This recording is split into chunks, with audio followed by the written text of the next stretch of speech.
"You're walking a path I wouldn't wish on anyone," Mel Brooks allegedly whispered. It ends in tears, or worse. A warning, a friend's final plea, and days later, blood on the floor.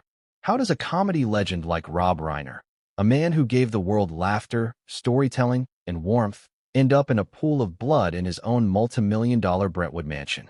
What happened in the last moments before Rob and his wife Michelle were found brutally stabbed to death? And why are sources now coming forward, pointing to something far deeper, far darker, than a simple family tragedy? Welcome to the story no one in Hollywood wanted told. Before we continue, please hit the like button, subscribe to the channel, and turn on the notification bell for updates. Because this story isn't just about a shocking crime. It's about what built it, the family legacy, the decades of denial, the growing cracks beneath the surface, the whispered fears of friends, and the son, Nick Reiner, who lived just steps away, watching it all unfold, tormented by a last name that opened doors and haunted him at the same time. This story begins not with a knife, but with a question. What if you're born into greatness, but feel like a fraud? What if your name is your curse? What if the people who love you most can't save you? Let's rewind. Because before the blood, before the sirens, before the headlines screamed Reiner double homicide, there was a house, a family, and a warning, a private moment, between two Hollywood giants. Mel Brooks and Rob Reiner had been friends for decades. Colleagues, confidants. They shared stages, dinners, memories. But in the months before Rob's death, something changed. Mel grew quiet, withdrawn. And then came the warning. Quiet, personal, loaded with emotion. "You're walking a path I wouldn't wish on anyone." It ends in tears, or worse. At the time, few knew what Mel meant. Was it about Rob's health? About the industry? About politics? Or was it about something inside the Reiner home? Because what happened next would shake Hollywood to its bones. Rob Reiner, the man behind The Princess Bride, A Few Good Men, and When Harry Met Sally, was found murdered alongside his wife Michelle Singer Reiner inside their $13.5 million Brentwood estate. Their bodies were discovered by their daughter, Romy, who was reportedly in shock, barely able to speak when officers arrived. She had gone to check on her parents after a concerning text. What she found was carnage, blood, silence, and a house that would never feel the same again. But here's the twist. Someone else was in the house that night. Nick Reiner, their son, 32 years old, once full of promise, now under arrest, charged with 2 counts of first-degree murder. And that's where everything shatters. Because this wasn't just a crime. It was a collapse of trust, of family, of legacy. And it all started long before that terrible night. Let's talk about Nick. You might not know his name, but you know the weight he carried. Grandson of Carl Reiner, son of Rob Reiner, born into Hollywood royalty. He was supposed to be the next, the heir, the storyteller, the Reiner who carried the torch. But instead, Nick spiraled. In 2016, he said something in an interview that most people brushed off. Fame sort of informs who you are. When you're around it your whole life, it becomes your measure of identity. He wasn't boasting. He was crying out. Because growing up surrounded by greatness, when you're lost inside, doesn't elevate you. It isolates you. Nick struggled for years with addiction, depression, and anger. He once described himself as rebellious, angry, and drug-addicted. And while many sons rebel against their fathers, Nick's rebellion was public, painful, and, ultimately, tragic. People close to the family describe him as entitled, someone who wanted to live a life that didn't exist and expected to be adored simply for being a Reiner. But here's where it gets even more complicated. Rob and Michelle tried. They didn't give up. They weren't distant Hollywood parents who abandoned their son to fame and nannies. They fought for him. They funded his treatments. They listened. They tried to make sense of the broken pieces. In fact, in 2015, Rob co-wrote and directed a film with Nick called Being Charlie. It was a raw, semi-autobiographical story about addiction, family pressure, and finding yourself in the shadow of success. It wasn't just a project. It was a rescue mission. Rob and Michelle wanted Nick to feel seen, to be heard, to channel his pain into something meaningful. And for a moment, it worked. But then the film flopped, and Nick crumbled again. Some said he couldn't handle failure. Others believed he never recovered from the belief that he was always less than the legends before him. And all the while, inside that Brentwood estate, tensions simmered. Nick lived in the guest house, just yards away from his parents. And it wasn't peaceful. According to one neighbor, there were arguments. Loud ones. You could hear shouting, doors slamming.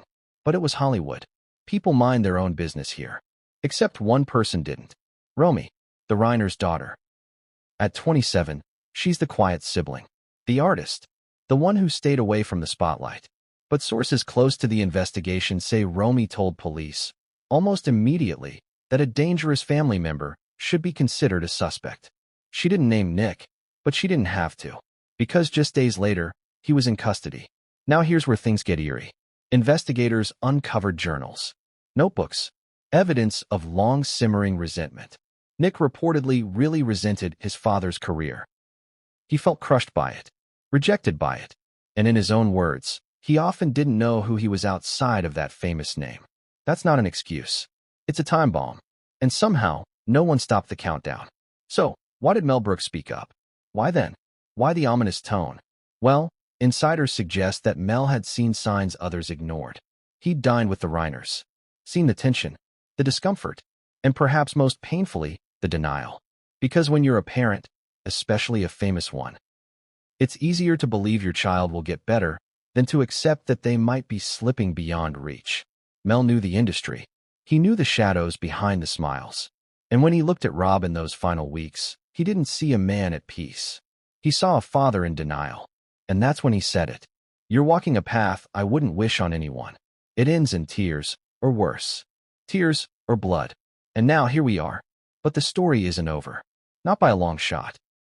Because what happened inside that Brentwood mansion isn't as simple as a tragic crime. There are whispers. About a fight the night before. About a dinner that turned into a disaster. About Romy refusing to sleep there, and why. About footage mysteriously deleted from the security system. About Nick's disturbing writings, fantasies, resentments, and one line scratched out so violently, the paper tore. And here's the real question. What really happened that night? Was this a snap? Or a slow-motion tragedy everyone saw coming, but no one dared stop? We're going to dig deep into the Reiner family history, into Hollywood's obsession with legacy, into the mental health blind spots that plague even the wealthiest families, and yes, into the final hours of Rob and Michelle Reiner's lives. Because this isn't just a murder story. It's a warning, a mirror, a tragedy with fingerprints all over it, from every direction. And it all begins with the moment Nick walked into that house for what may have been the last family dinner he'd ever attend. What happened next would shatter everything. Did Mel Brooks know something the rest of Hollywood refused to see? That's the question that won't let go. The one that keeps resurfacing every time someone replays that final warning in their head. You're walking a path I wouldn't wish on anyone.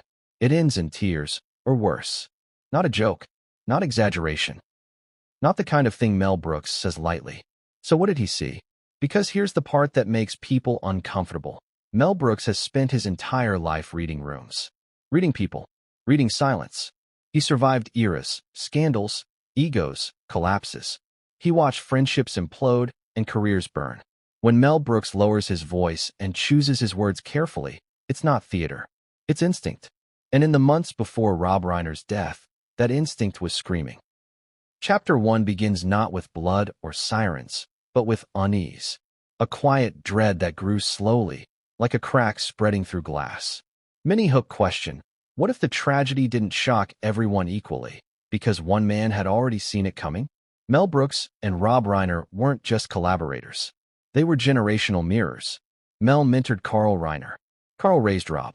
Rob tried to raise Nick. 3 generations bound by comedy, brilliance, and impossible expectations.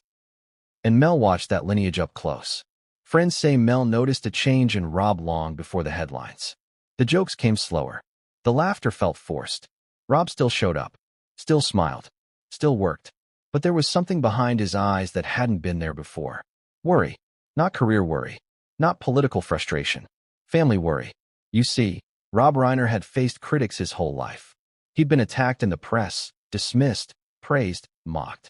None of that shook him the way his son did. Nick wasn't just struggling. He was unraveling. And Mel knew what that looked like. He'd seen it in other families. Other golden sons. The ones born into legendary names and crushed beneath them.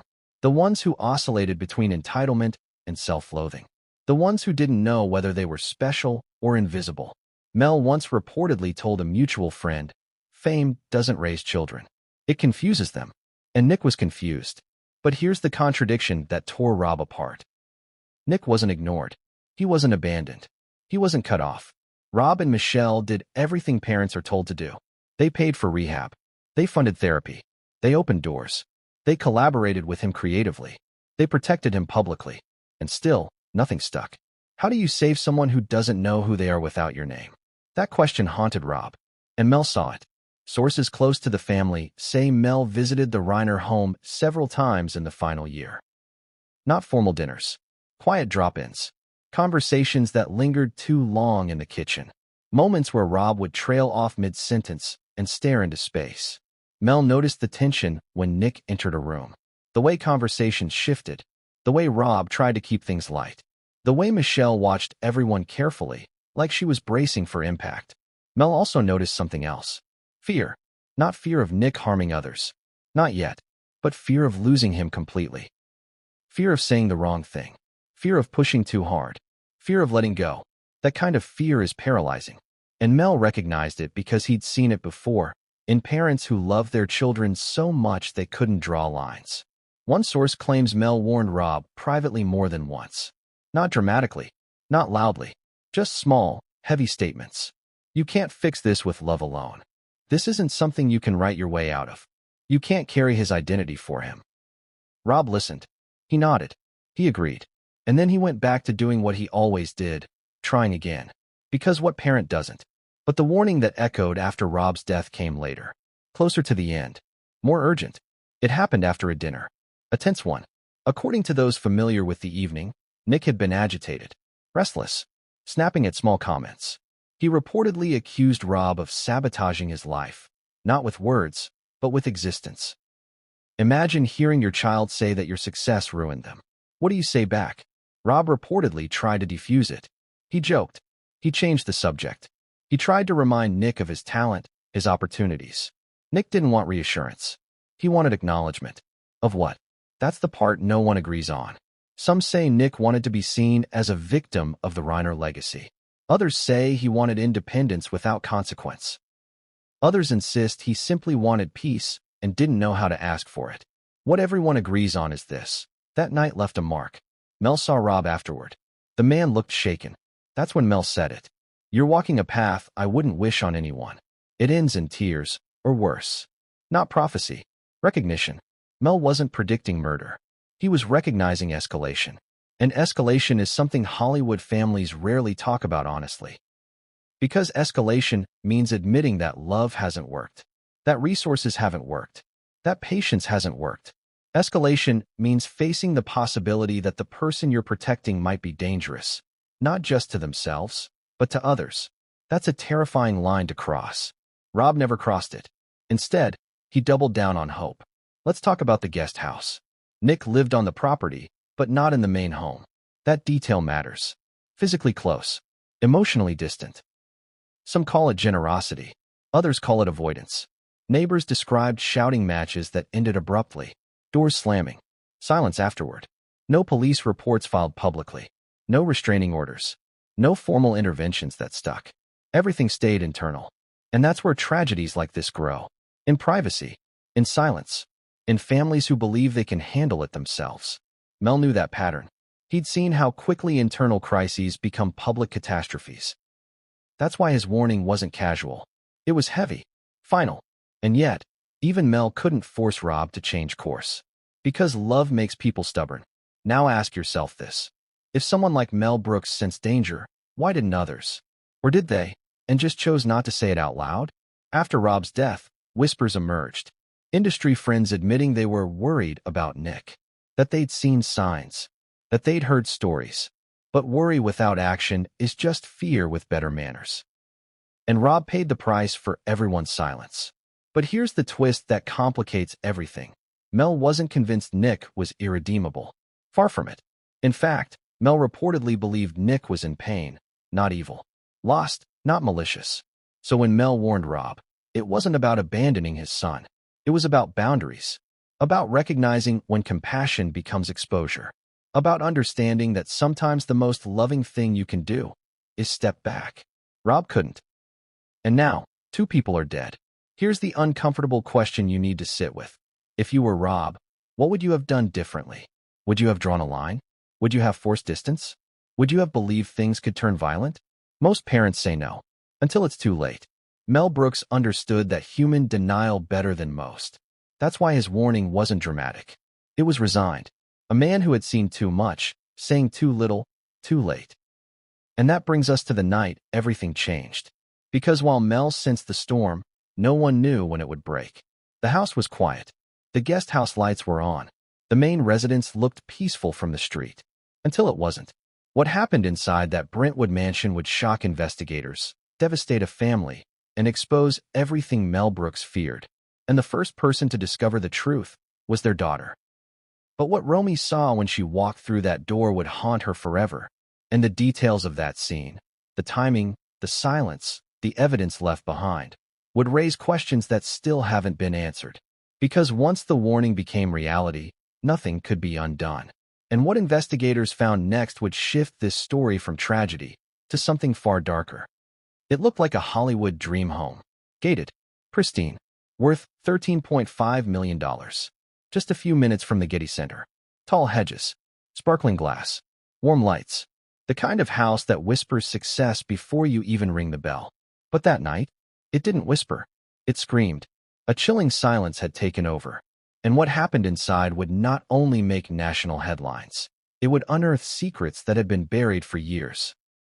Secrets that could only fester inside a family too well known and too afraid to admit something was deeply wrong. Let's rewind to the night of the murders. Sunday evening, just past 7:45 p.m. The Reiner home in Brentwood looked calm from the outside. Romy Reiner, 27, was driving in from a friend's apartment. She'd received a strange message from her mother. Not words, just a missed call, then a follow-up text that read, "Can you stop by later?" Not unusual, except for one thing. Romy hadn't spoken to her parents since the night before, a dinner that ended in an argument. The last thing she'd said to her father? "I can't pretend this is normal anymore." She didn't explain what that meant at the time. But now, it might explain everything. Romy pulled into the driveway just after 8:15 p.m. She noticed something instantly. The front door was ajar. The house, usually lit like a movie set, was mostly dark. One kitchen light on. Nothing else. No TV. No music. No voices. She called out. No answer. She stepped inside. And then everything changed. Here's what law enforcement would later confirm. Romy discovered the bodies of Rob and Michelle Reiner in the living room. Both had been stabbed multiple times. Rob was found slumped on the couch. Michelle was on the floor near the fireplace. The knife, or what's believed to be the murder weapon, was found several feet away, partially wiped clean. No forced entry. No sign of a break-in. But blood was everywhere. On the floor. On the staircase. On the wall leading into the hallway. Detectives would later describe it as a scene of controlled rage. Not a frenzied, spur-of-the-moment attack. Deliberate. Focused. Personal. But here's the part that stunned everyone. There were no signs of struggle. No overturned furniture. No broken glass. No defensive wounds on Rob or Michelle that suggested a fight had broken out. That alone chilled investigators. It meant they likely knew their killer. They weren't ambushed. They were approached.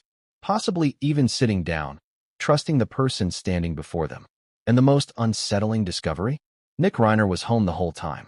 Just yards away. In the guest house. Calm. Quiet. When officers arrived, Romy was in the driveway. Hysterical. Screaming. Neighbors had already started peeking out of their homes. One couple, who lived across the street, said they heard sirens and then the worst screaming we've ever heard in 25 years living here. Romy told police, clearly and repeatedly, someone did this. Someone we knew. Someone dangerous. She didn't name names at first. She didn't have to. Officers asked who was staying in the guest house. Romy went silent. Her eyes dropped. She whispered, "Nick." Police immediately made their way to the guest house. They knocked. No response. They knocked again. Then came a voice. Calm. Tired. like someone just waking up. What's going on? Nick opened the door wearing sweatpants and a hoodie. He looked confused, sleepy, dazed. Officers noted that he didn't ask why they were there. He simply stepped aside. Inside, they found something odd. Not blood, not a mess. A notebook, sitting open on the desk. Its final entry written just hours earlier. It read, "Tonight they'll understand. It doesn't matter anymore. The truth deserves noise."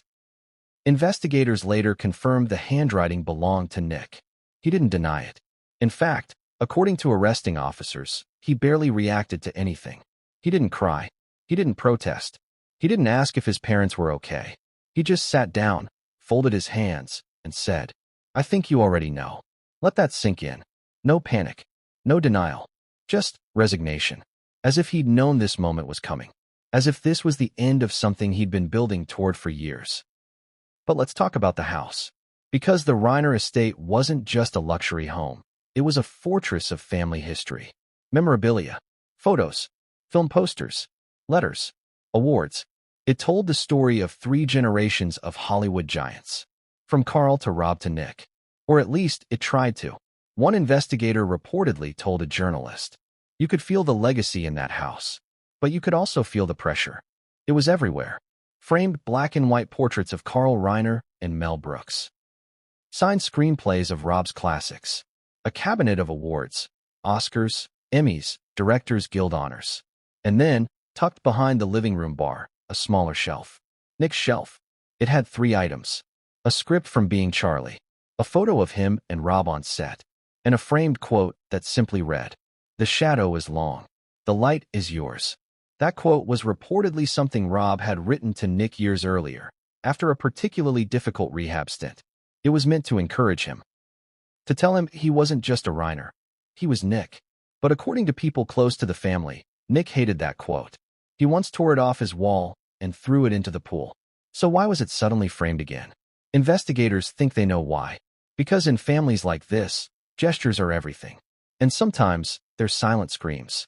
Now, the security system. The Reiners had high-end security. Cameras at every entrance. Motion sensors. A digital log of comings and goings. But here's where things get strange. 17 minutes of footage, between 7:53 and 8:10 p.m., are missing. Gone. Deleted? Corrupted? Glitched? No one knows yet. But those 17 minutes are critical. Because if police had footage of what happened during that window, who came into the main house, when, what they were carrying, this case would be very different. Instead, investigators are left with a timeline full of maybes. Maybe Rob and Michelle were killed around 8 p.m. Maybe the text Romy received was sent after they were already dead by someone else. Maybe Nick wasn't asleep at all, just pretending to be. What do you think? Does this sound like someone caught off guard, or someone waiting to be caught? And here's another chilling detail. According to forensic experts, the knife found at the scene had partial fingerprints. Enough to identify a match. Guess who? Nick. But what made it worse, what made it undeniable, was what they found in the kitchen trash. Clothes. A hoodie. Jeans. Socks. Soaked in blood. Stuffed underneath a bag of takeout containers. Deliberately hidden. And the DNA? Matched both Rob and Michelle. Nick didn't just kill them. He tried to cover it up, but then sat in the guest house, waiting, almost like he wanted to be found. So now the big question. Why? Why would a son murder his own parents? The very people who supported him through every breakdown, every addiction, every failure. Was it a psychotic break? A moment of uncontrollable rage? Or was it something that had been building for years? That's the question prosecutors are asking. And the answer might lie not in the evidence, but in the emotion. Because this wasn't a robbery. This wasn't a stranger. This was personal, painful, and planned. And the first clue might be in the last thing Michelle Reiner ever said. Because her phone was found on the floor, screen cracked, message unsent. It simply read, "He's here." He. Then it cuts off. Whatever she tried to say, she never got the chance. But that half-written message? It says more than a full paragraph ever could. It says she knew him. It says she feared him. It says she saw it coming. And that leads us to the real heartbreaker of this story. They let him stay. Even after the warnings. Even after the arguments. Even after Romy begged them to create distance. They let Nick stay. Because he was their son. Because hope. Even when it hurts. is hard to kill. But sometimes, hope isn't enough. Sometimes that costs everything. And in the aftermath of that brutal night, the Reiner legacy wasn't just stained by blood. It was shattered. But here's the thing no one's talking about yet. Nick's resentment didn't start with the murder. It started long before. It started with a name, a history, a legacy he felt he could never live up to. And that resentment had a voice, a diary, a secret collection of writings discovered days later, buried in the guest house closet. And what those pages revealed would send shockwaves through the investigation. Because in those words, we see the unraveling of a man and a motive no one was ready for. What happens when your last name opens every door, but none of them feel like they belong to you? That's the question sitting at the center of this story. The question no police report can answer. The question that haunted Nick Reiner long before investigators ever set foot in that Brentwood house. Because to understand what happened next, you have to understand who Nick believed he was, and who he believed he wasn't. From the outside, Nick Reiner looked like the luckiest kid in Hollywood. Born into comedy royalty, grandson of Carl Reiner, son of Rob Reiner, surrounded by legends, scripts, awards, and applause before he could even spell his own name. But inside, sources close to Nick say he felt invisible. Not ignored, there's a difference. Invisible. Invisible because when your family shadow is that large, you're not seen for who you are. You're measured for who you aren't. Nick reportedly said this once to a friend, years before everything collapsed. I walk into rooms already behind. Think about that. Already behind. Before he'd even spoken. Before he'd even tried. That's not entitlement talking. That's exhaustion. Nick didn't grow up being told he could be anything. He grew up being told, directly and indirectly, that greatness was expected. And expectations don't motivate everyone. For some people, they suffocate. Many hook question, how do you build an identity when the world already thinks it knows who you are? Nick tried everything to answer that question. He rebelled. He leaned into anger. He flirted with self-destruction. He experimented with substances, personas, and extremes. Not because he wanted attention, but because attention was the only way he felt real. In a 2016 interview, Nick admitted something that now feels chilling in hindsight. Fame sort of informs who you are. When you grow up around it, you don't know where it ends and you begin. That's not a quote from someone plotting violence. It's a quote from someone lost.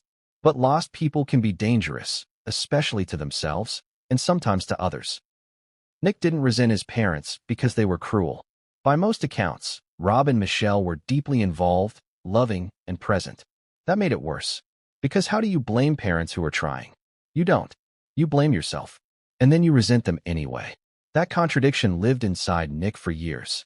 On one hand, he depended on his parents financially, emotionally, professionally.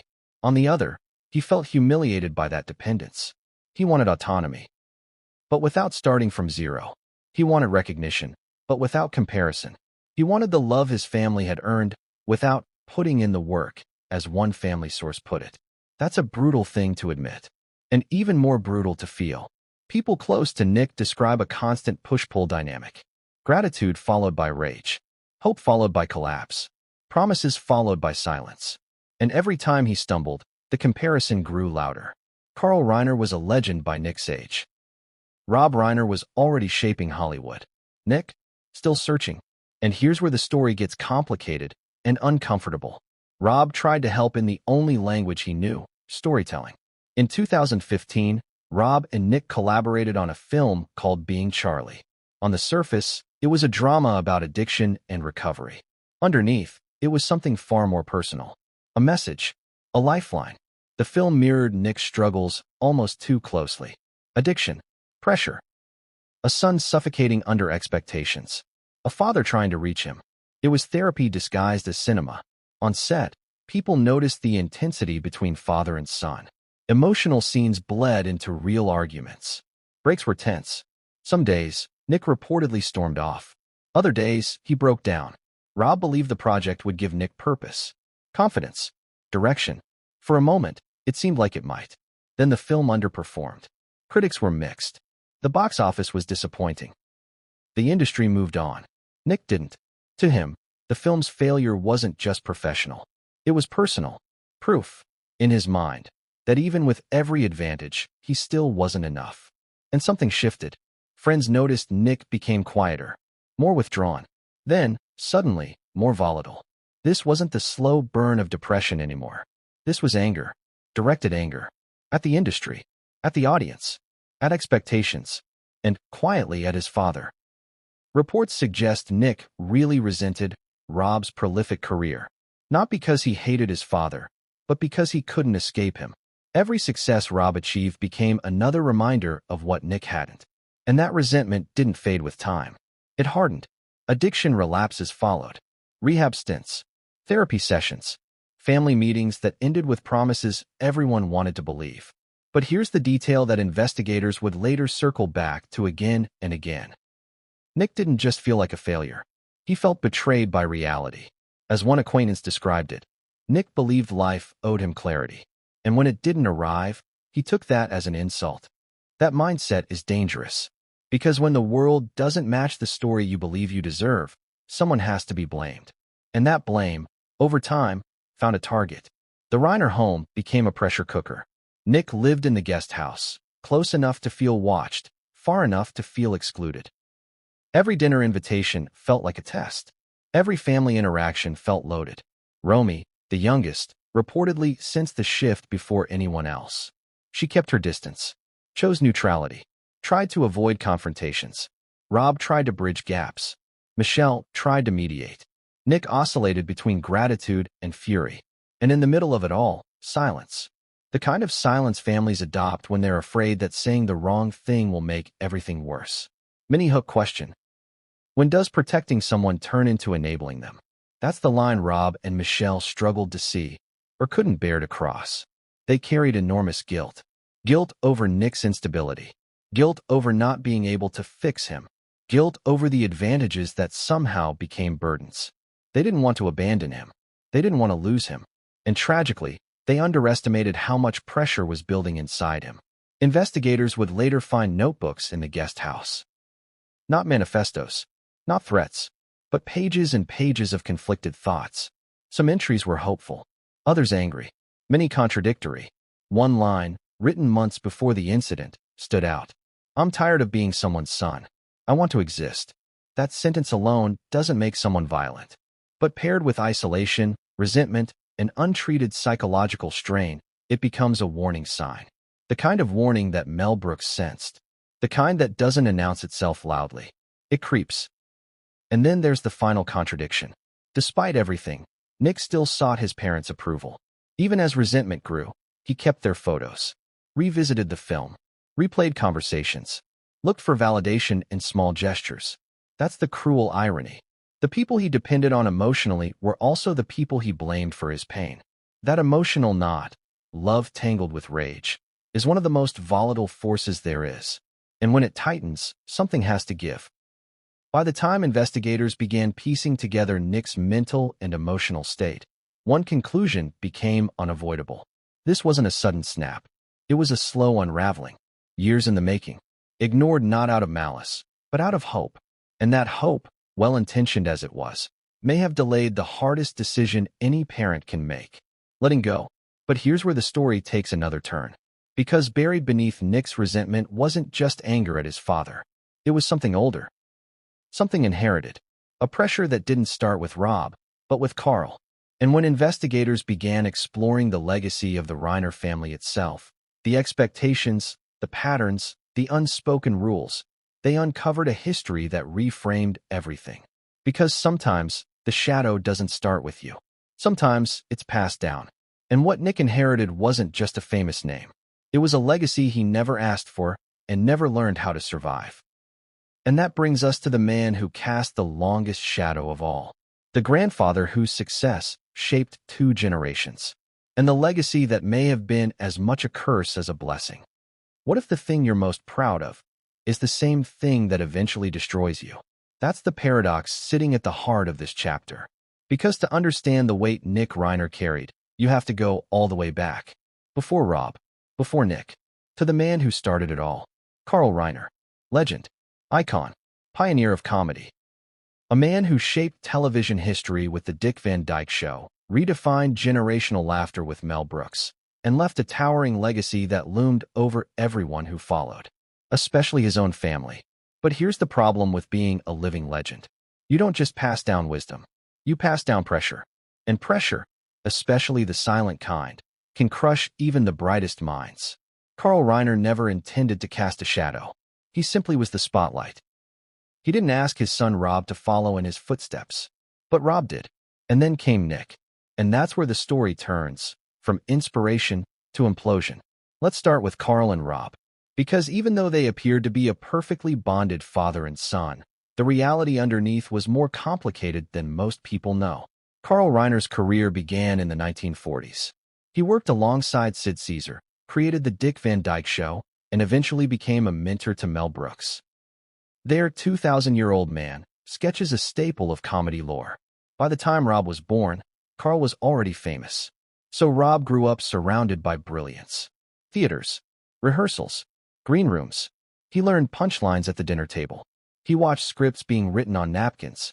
He didn't just see the industry, he was raised inside it. But success has a dark side. Carl was focused, obsessive, brilliant, but emotionally distant at times. Friends say he could be warm in public and cold in private. He wasn't cruel. He wasn't abusive. But he was driven, relentlessly. And Rob, trying to prove himself, absorbed that energy.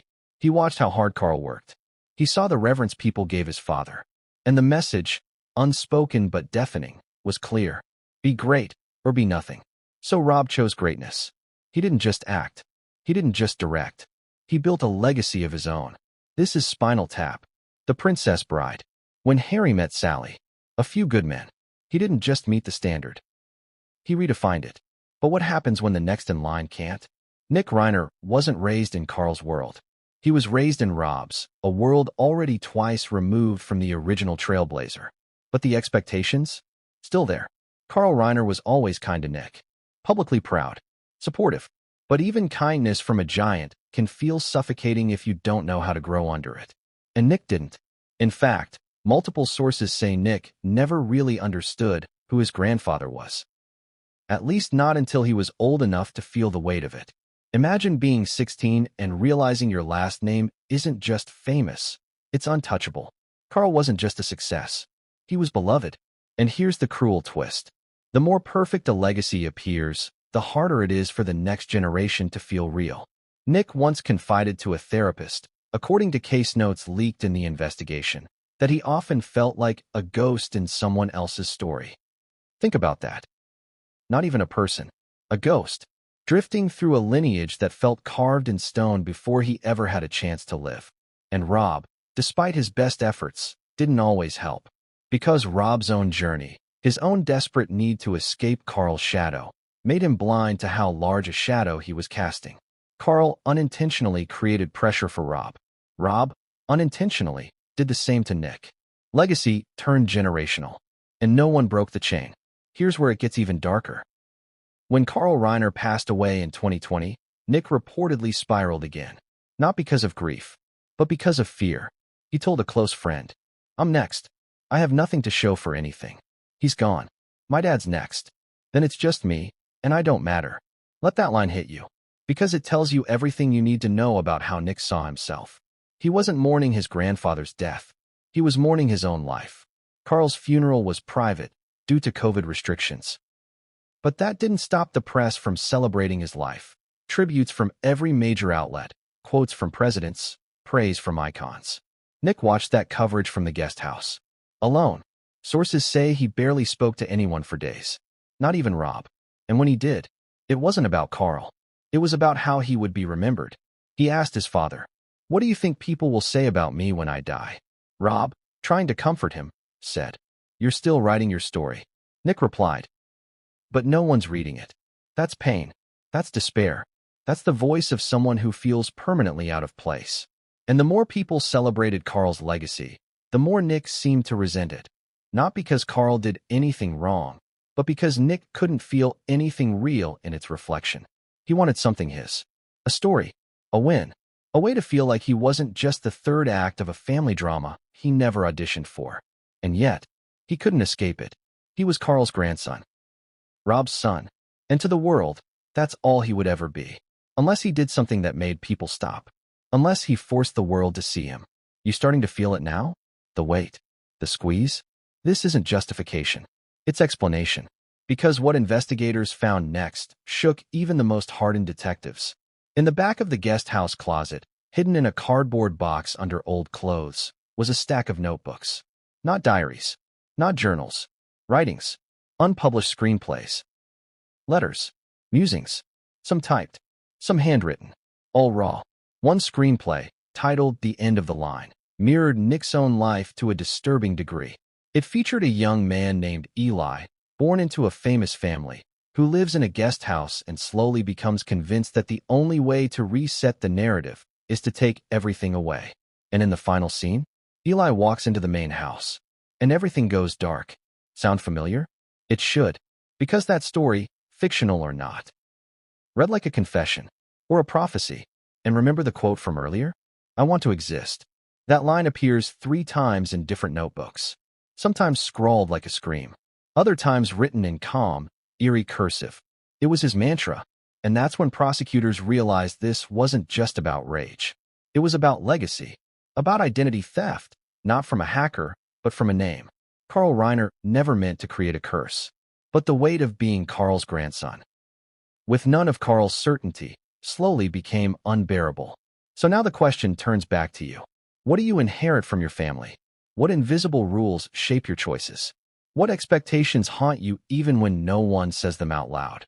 Because for Nick, that silence became unbearable, and what he did next was his way of breaking it.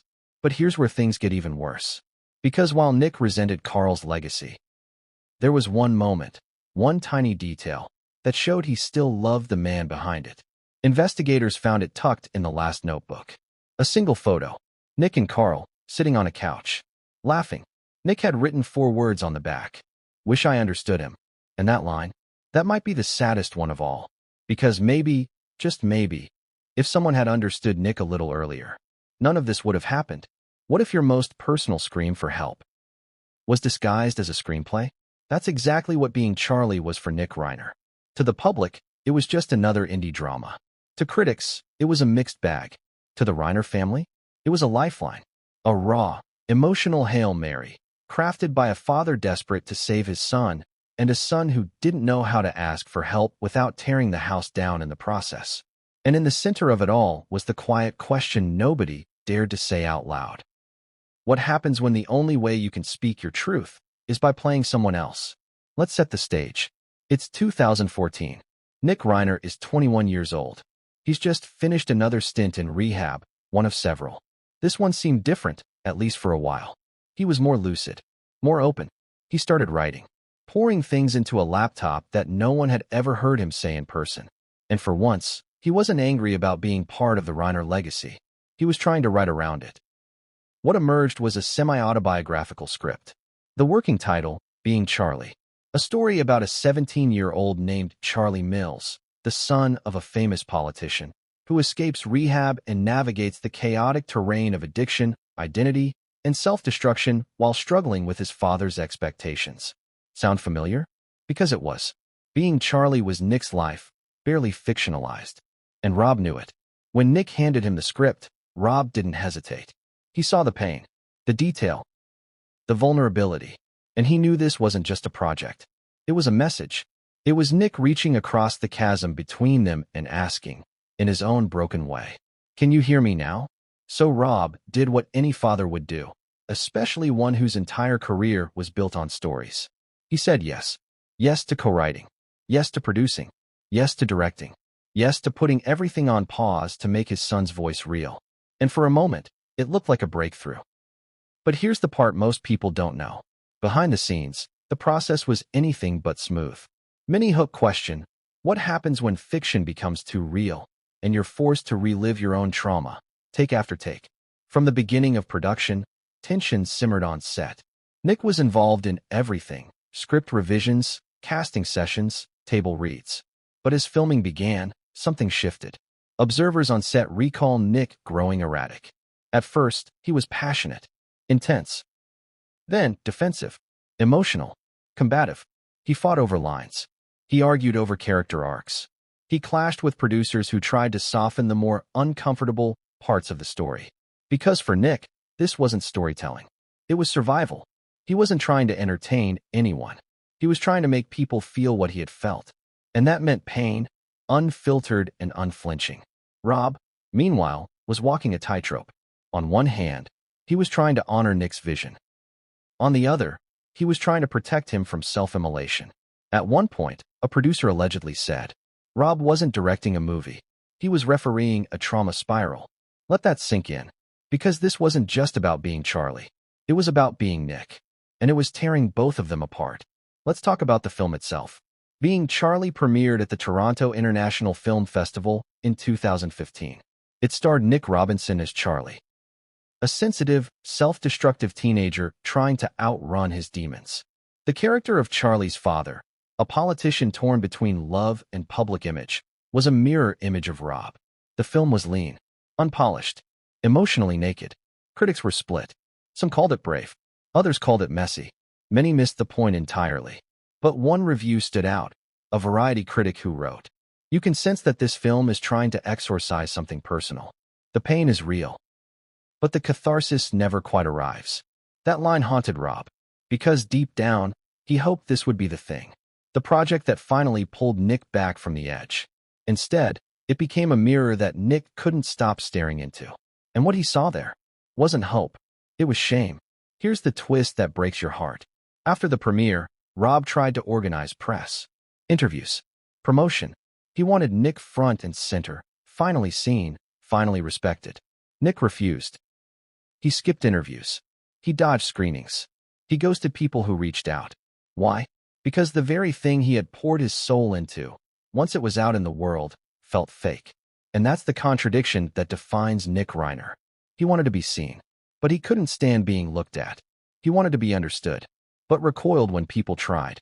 He begged for validation, but rejected it as soon as it arrived. That emotional whiplash exhausted everyone, especially Rob and Michelle, because they believed they'd done it. They believed being Charlie was the turning point. It wasn't.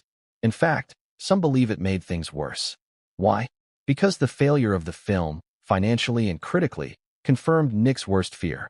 Even when I tell the truth, I'm still not enough.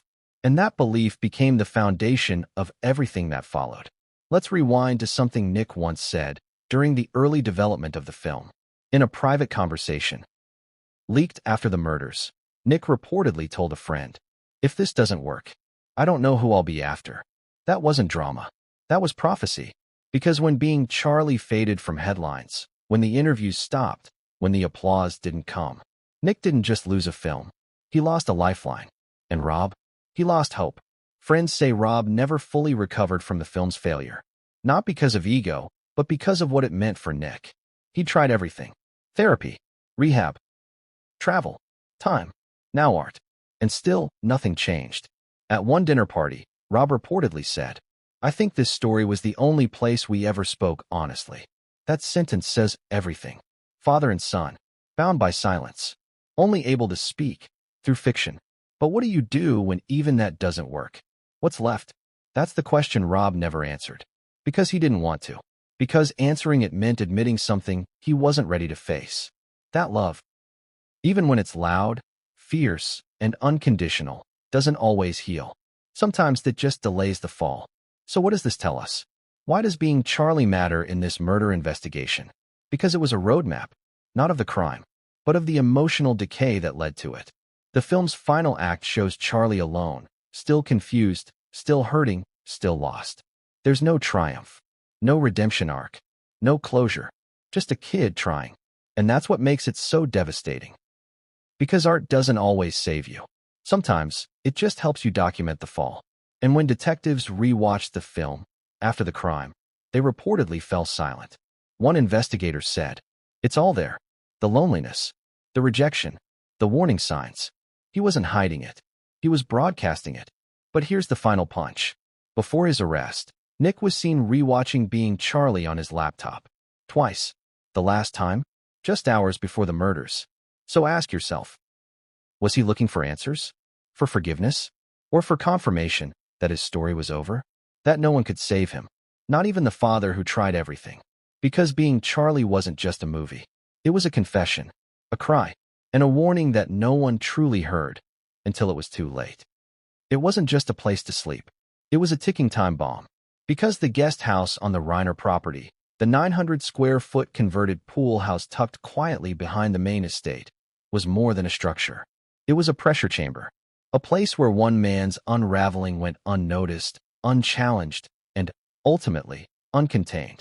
From the outside, it looked peaceful, private, isolated, perfect for a son trying to get back on his feet. But from the inside, it was something else entirely. And what happened inside that guest house in the weeks leading up to the murders may hold the key to everything. Let's walk through it. Mini hook. What if the most dangerous room in the house was the one no one wanted to look inside? When Nick Reiner moved into the guest house full-time in 2021, it wasn't supposed to be permanent. At least not at first. Rob and Michelle had offered it as a transitional space, a stepping stone. A quiet, pressure-free environment to help Nick maintain his sobriety, focus on writing, and start fresh. It was their version of boundaries. Close enough to support him, far enough to protect themselves. But here's the contradiction. Proximity doesn't always mean safety. And over time, the guest house stopped feeling like a gift and started feeling like a cage. According to a longtime family friend, Nick quickly turned the space into a fortress. Curtains always drawn, locks replaced, security cameras disabled, noise machines running constantly, even when no one was around. He rarely invited people in. Romy visited once. Just once. She left after 20 minutes. When a friend asked her why, she reportedly replied, "It feels like a haunted room. Like grief lives there. Grief, anger, resentment." The emotional cocktail brewing behind those walls wasn't just toxic, it was flammable. And yet, Rob and Michelle let him stay. Because that's what parents do, right? They believe in second chances. Third, 10th. Especially when the alternative is letting go. But letting go might have been the only thing that could have saved them. Let's get specific. By late 2023, neighbors began noticing strange behavior. Lights in the guest house flickering at 3 a.m. Late-night yelling. Packages delivered in bulk, then never opened. Shouting matches between Rob and Nick in the driveway. And once, a police car. Not for a crime, but for a welfare check. Michelle had called anonymously, according to a now-leaked incident log, after Nick went silent for 3 straight days. No texts, no noise, no activity. When police arrived, Nick answered the door. Calm, unbothered. He said he'd been meditating. They left. But something in that encounter rattled Michelle. She reportedly told a friend, "I think we're going to lose him, and I don't know how to stop it." But what no one realized was that she wasn't the one in danger. They were. Here's where things take a darker turn.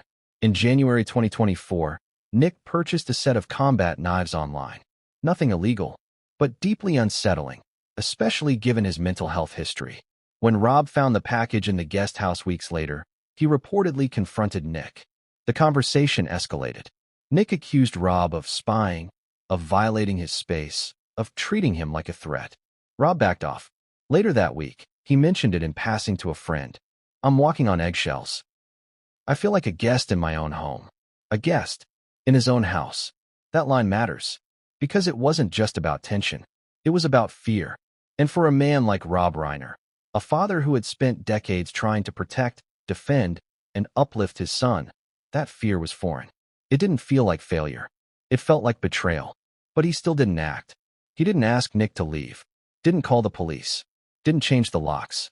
Because what parent wants to be the one to say, "You can't stay here anymore"? So he waited, hoped, watched the door. And meanwhile, Nick descended further. Investigators found multiple journals in the guest house.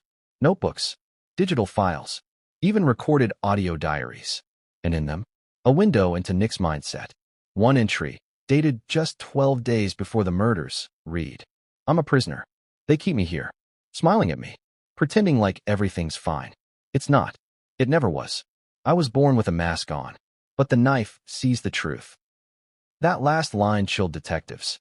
The knife sees the truth. Was it metaphor? Was it a plan? Either way, it painted a terrifying picture. This wasn't impulsive. This was a slow march towards something terrible, and no one stopped it. Let's talk about Romy. She knew something was wrong. In fact, according to friends, she had stopped sleeping at the house entirely. Even when visiting, she'd stay at hotels, or with friends, or even in her car, because, in her words, she didn't feel safe with Nick on the property. She tried to warn her parents. She begged them to reconsider. She even, at one point, suggested paying for a separate apartment for Nick elsewhere. But Rob and Michelle said no. They wanted to keep an eye on him. They didn't want him to feel abandoned. They were still chasing a version of their son that no longer existed. And Romy? She finally gave up. Not out of spite, out of exhaustion. Now here's where the story reaches its most disturbing detail. The night before the murders, a dinner was planned. Just the family. Nick, Rob, Michelle, Romy. A chance to talk, according to texts between Michelle and Romy. But at the last minute, Romy declined. She texted, "I can't do it. I'm not going to play normal while everyone ignores the volcano in the guest house." Michelle replied, "Please, just be here. He's calmer when you're around." That line, "he's calmer when you're around," is heartbreaking because it shows just how much the family was navigating around Nick's volatility. Not addressing it, not treating it, navigating it, like walking barefoot through broken glass. And when Romy didn't show, the dinner happened anyway. Neighbors reported shouting around 7 p.m. One said it sounded like a final argument. Another said they heard a woman crying. By 8:15 p.m., it was silent. By 8:20 p.m., Romy arrived. And the rest, you already know. But let's go back to the guest house. Because when police searched it, they found more than just notebooks and bloodied clothes. They found a whiteboard, covered in phrases, scrawled in black marker, some half-erased, some underlined, some crossed out violently. One line was circled 3 times, rewriting the story. Another said, "Their silence is louder than their screams." And at the bottom, a single word, "enough." Chilling, but revealing. Nick didn't just feel angry. He felt righteous. He believed, in his twisted state, that he was taking control of a narrative that had excluded him his entire life. He wasn't killing his parents. He was eliminating the symbols of everything he believed had destroyed him. The guest house wasn't his refuge. It was his echo chamber, and no one dared open the door. So what now? What do we make of this? How do we process the fact that a space meant for healing became the origin point of horror? The answer might lie in the biggest contradiction of all. Rob and Michelle created the guest house to give Nick freedom, but it gave him isolation. They wanted him to feel safe. He felt surveilled. They believed they were helping. He believed they were imprisoning him. And those two versions of reality eventually collided, with a knife, and a silence that still lingers in every corner of that house. Because now, that guest house is empty, locked, cold, a monument not just to what happened, but to everything that could have been prevented. And when prosecutors laid out the case against Nick Reiner, they started with that building. Not because it was where the murder happened, but because it was where the story began to end. It looked like a Hollywood dream home. Gated, pristine, worth $13.5 million.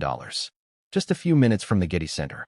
Tall hedges, sparkling glass, warm lights. The kind of house that whispers success before you even ring the bell. But that night, it didn't whisper. It screamed. A chilling silence had taken over. And what happened inside would not only make national headlines, it would unearth secrets that had been buried for years. Secrets that could only fester inside a family too well known and too afraid to admit something was deeply wrong. Let's rewind to the night of the murders. Sunday evening, just past 7:45 p.m. The Reiner home in Brentwood looked calm from the outside. Romy Reiner, 27, was driving in from a friend's apartment. She'd received a strange message from her mother. Not words, just a missed call, then a follow-up text that read, "Can you stop by later?" Not unusual, except for one thing. Romy hadn't spoken to her parents since the night before, a dinner that ended in an argument. The last thing she'd said to her father? "I can't pretend this is normal anymore." She didn't explain what that meant at the time, but now, it might explain everything. Romy pulled into the driveway just after 8:15 p.m. She noticed something instantly. The front door was ajar. The house, usually lit like a movie set, was mostly dark. One kitchen light on. Nothing else. No TV. No music. No voices. She called out. No answer. She stepped inside. And then everything changed. Here's what law enforcement would later confirm. Romy discovered the bodies of Rob and Michelle Reiner in the living room. Both had been stabbed multiple times. Rob was found slumped on the couch. Michelle was on the floor near the fireplace. The knife, or what's believed to be the murder weapon, was found several feet away, partially wiped clean. No forced entry, no sign of a break-in, but blood was everywhere. On the floor, on the staircase, on the wall leading into the hallway.